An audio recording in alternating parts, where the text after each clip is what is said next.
Et bonjour à tous, j'espère que vous allez bien. Aujourd'hui on se retrouve pour une nouvelle vidéo, une vidéo qui va parler de l'expression de l'avenir ou du futur. Donc il existe 4 façons principales d'exprimer l'avenir avec will, be going to, be about to et le présent en be plus ing.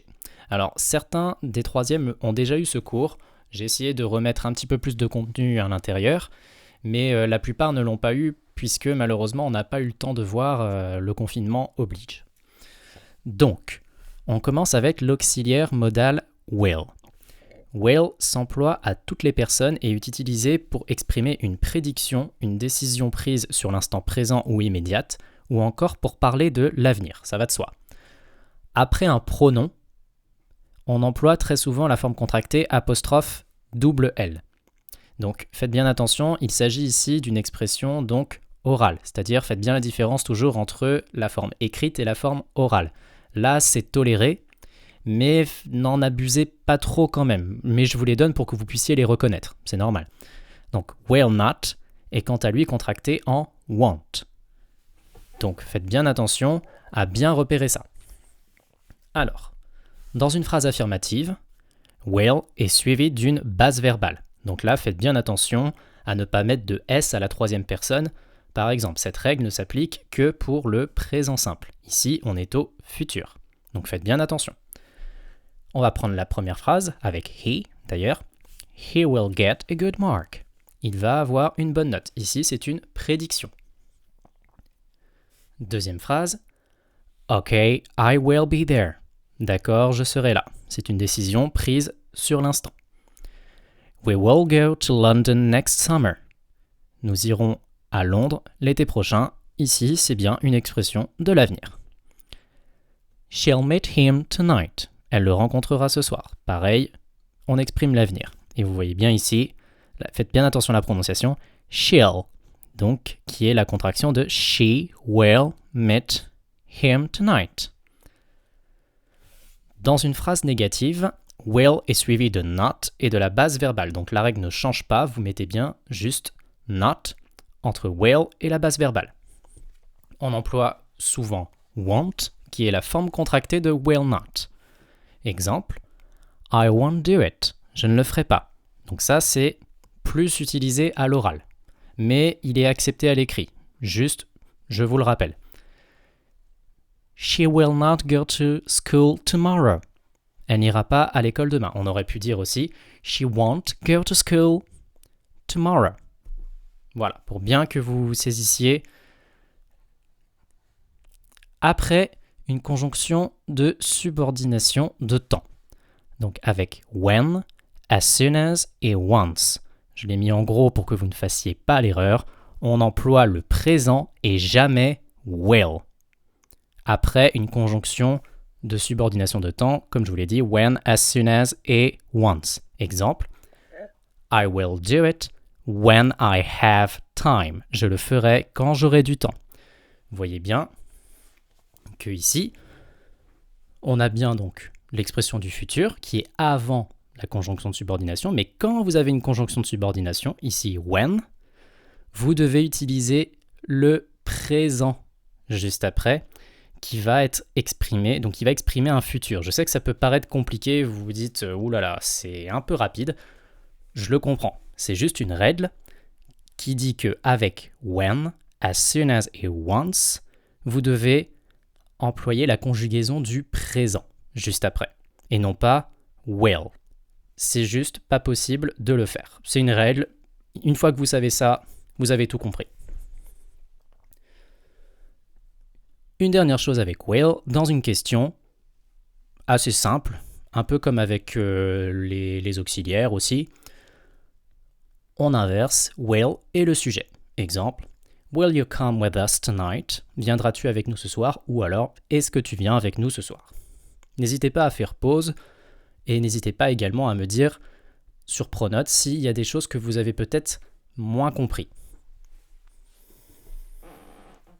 Alors, be going to et be about to.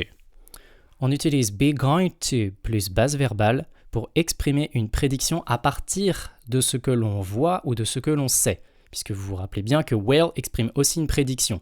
Mais là, cette prédiction, c'est à partir de ce que l'on voit ou de ce que l'on sait, c'est-à-dire lorsqu'on a suffisamment d'indices pour savoir que quelque chose va se produire. Exemple, you're going to fall. Tu vas tomber.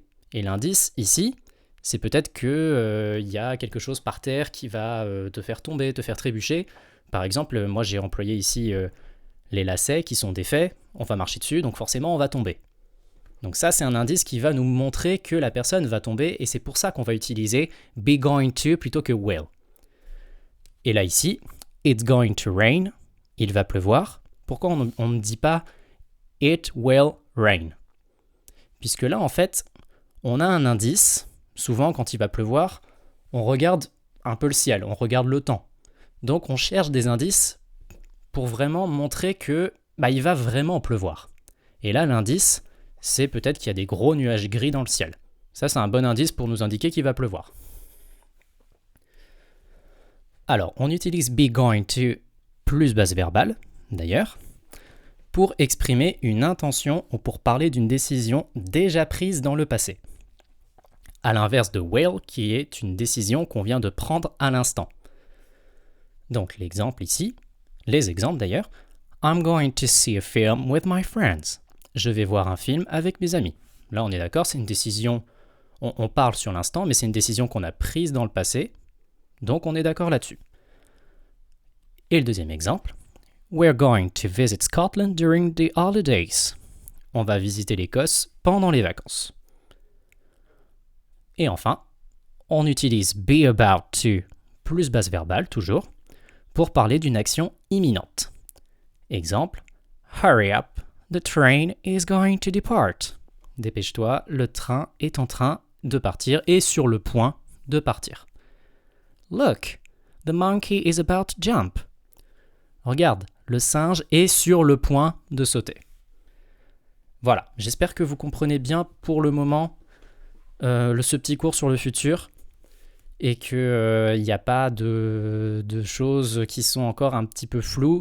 C'est normal pour ceux qui découvrent et même pour certains qui se remettent dedans, qui avaient déjà un peu vu l'année dernière ou même les années d'avant. C'est quelque chose qui est pas forcément simple, même pour les anglophones. Donc n'ayez pas peur, beaucoup d'anglophones font encore des erreurs là-dessus. Mais vous, j'en suis sûr, vous en ferez pas. C'est évident. Et enfin, pour terminer cette vidéo, le présent en be plus ing.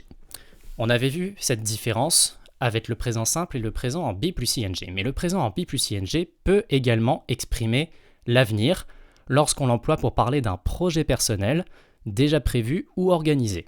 Et on le traduit souvent en français par le présent. Je vous ai mis deux exemples. I'm going out tonight with Laurie.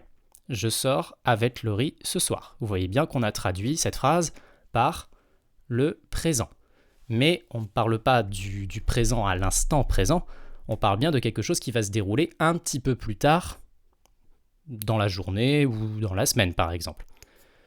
Je vous ai mis donc le deuxième exemple, qui était d'ailleurs dans le DM des 306. We're playing football tomorrow. Demain, on joue au foot. Donc vous voyez bien que le présent en be plus ing sert également à exprimer le futur. Voilà, cette vidéo est terminée. J'espère qu'elle vous aura plu et que vous avez, j'espère, tout compris, ou en tout cas l'essentiel. N'hésitez pas à me laisser un petit commentaire et je vous dis à bientôt pour une prochaine vidéo.